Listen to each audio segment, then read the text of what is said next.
मेरे देश के युवाओं, जरा जोर से कह दो जय हिंद, क्योंकि मेरा भारतीय संविधान इतना महान सा है, इतना महान सा है।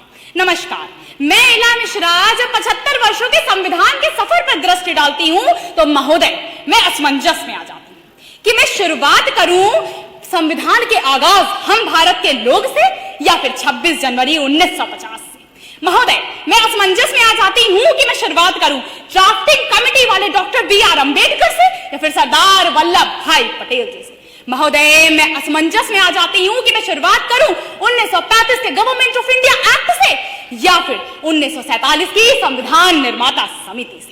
चलिए आरंभ करती हूं विषय के दूसरे खंड अधिकारों, कर्तव्यों तथा प्रगति के पद से कि महोदय सामान्यतः लोग अधिकारों को कर्तव्यों से ऊपर वरीयता देते हैं, मगर मैं बड़ी जिम्मेदारी से कहती हूं कि अधिकार तोड़ने का कार्य करते हैं महोदय, कर्तव्य जोड़ने का कार्य करते हैं। एक घर में दीवार अधिकारों के कारण पैदा होती है और कर्तव्यों के कारण आपसी सामंजस्य आता है। और महोदय ये भारत रूपी घर की संवैधानिक खूबसूरती तो आप देखिए कि जहां हमारे प्रधानमंत्री जी इसका वर्णन स्वयं करते हैं कि महोदय ये वो बहुसांस्कृतिक विविधताओं वाला राष्ट्र है कि यदि कहीं समूचे विश्व में तिरस्कृत यहूदी अपना संपूर्ण विकास कर रहे हैं तो वो सिर्फ भारत है। महोदय अपनी ही जमीन से मिट गए पारसी भी यदि कहीं फल फूल रहे तो वो सिर्फ भारत है, और यदि कहीं इस्लाम के सभी फिरके भी पाए जाते हैं तो वो सिर्फ भारत है। जी हाँ, ये है यहाँ के संविधान की 75 वर्षों की कमाई। और इतना ही नहीं महोदय, सीढ़ियां उन्हें मुबारक हो जिन्हें छत तक जाना है। हमारे भारत की मंजिल तो आसमां है, रास्ता हमें स्वयं बनाना है, रास्ता हमें स्वयं बनाना है। और ये रास्ता महोदय, ये रास्ता है कि जब हमें स्वतंत्रता का अधिकार मिला हमने अन्याय को त्याग दिया। महोदय शिक्षा का अधिकार मिला, विश्वगुरु बनने का सपना सजा लिया।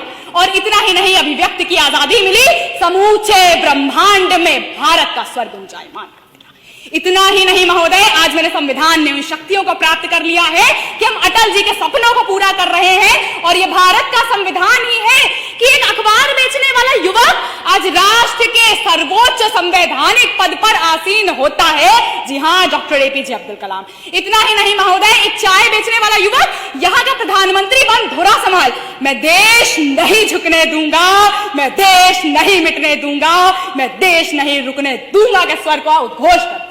जी हाँ, यह है यहाँ के संविधान की ही शक्ति कि सड़क पर चलने वाली एक भी नारी को अब आज ये डर नहीं रहता है कि उसके साथ कोई अन्याय होगा, उसे आश्वासन होता है कि उसका संविधान उसके साथ है। महोदय आज हम अटल जी की आकांक्षाओं को पूरा कर रहे हैं, अंबेडकर जी के सपनों को पूरा कर रहे हैं। अतः वाणी को विराम देते हुए बस इतना ही कहना चाहूंगी, जय हिंद, जय।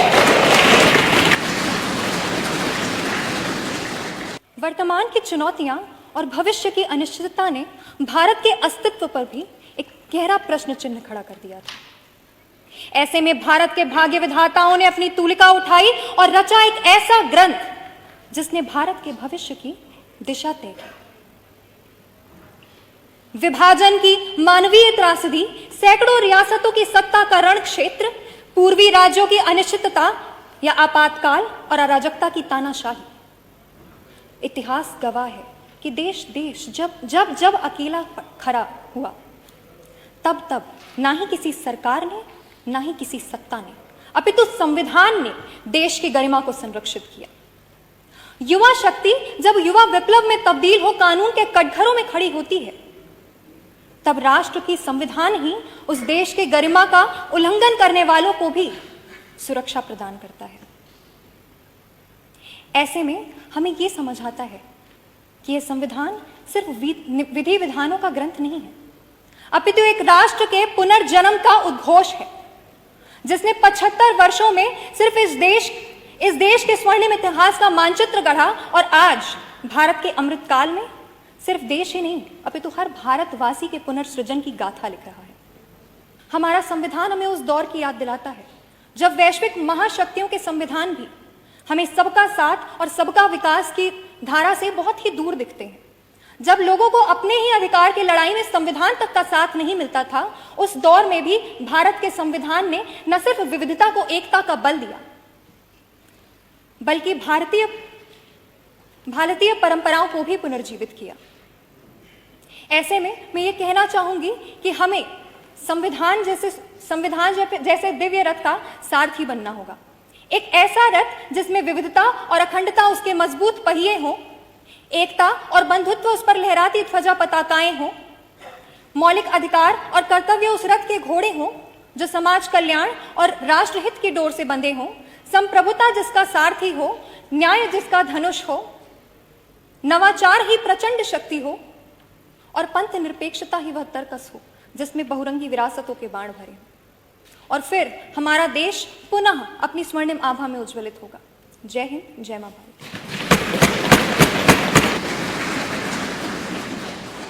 ब्रह्म ऋषि विश्वामित्र की नगरी गाजीपुर से नोडल जौनपुर से संविधान के दिवस के 11 संकल्प जो भारत के संवैधानिक मूल्यों को मजबूत करने की शपथ है विषय पर अपने विचार अभिव्यक्ति हेतु यहाँ उपस्थित हुई हूँ। महोदय, हम उस देश के नागरिक हैं जिसमें अनेक शूरवीरों ने जन्म लिया। हम उस परंपरा के पुजारी हैं जिसने सदैव प्राणियों में सद्भावना हो, विश्व का कल्याण हो की बात की है। हाँ महोदय, हम वही भारतीय युवा हैं जो ऊर्जावान, गतिशील और आशावादी हैं, जो यदि संकल्पित हो जाए तो विकासशील भारत विकसित हो जाए। परंतु प्रश्न आज यह है कि क्यों आज का युवा देश के प्रति अपने कर्तव्यों से अनभिज्ञ दिखाई देता है? क्यों आज भी महिलाएं असुरक्षा और भेदभाव जैसी सामाजिक कुरीतियों का शिकार हैं?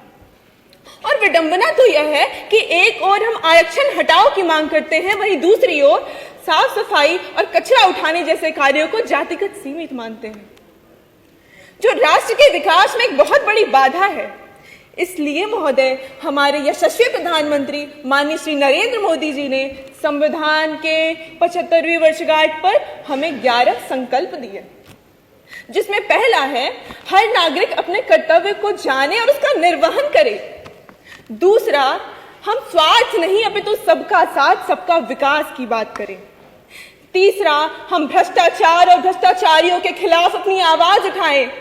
चौथा, हम अपने नियम, अपने कानून, अपनी परंपराओं का सम्मान करें।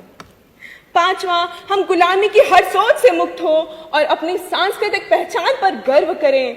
छठवां, राजनीतिक सत्ता किसी वंश विशेष के सदस्यों तक सीमित ना हो अपितु योग्यता पर केंद्रित हो।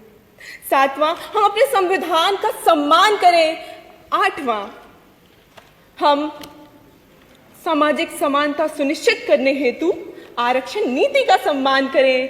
नौवां, हर महिला शिक्षित, सशक्त एवं सुरक्षित हो। 10वां, हर राज्य का समान रूप से विकास हो ताकि मजबूत राष्ट्र का निर्माण हो सके। और 11वां संकल्प है महोदय, हम एक भारत श्रेष्ठ भारत का भाव लेकर विविधता में एकता का सर्वोत्तम उदाहरण प्रस्तुत करें। और यदि हमने ये 11 संकल्प पूरी निष्ठा पूर्वक पालन कर लिए तो निश्चय ही हम विश्व गुरु कहलाएंगे। अंत में सिर्फ इतना ही कहना चाहूंगी कि लक्ष्य तक पहुंचे बिना पथ में पथिक विश्राम न करना। लक्ष्य भी तेरा गौरव गाए, पथ में ऐसे काज करना। धन्यवाद। जय हिंद, जय भारत।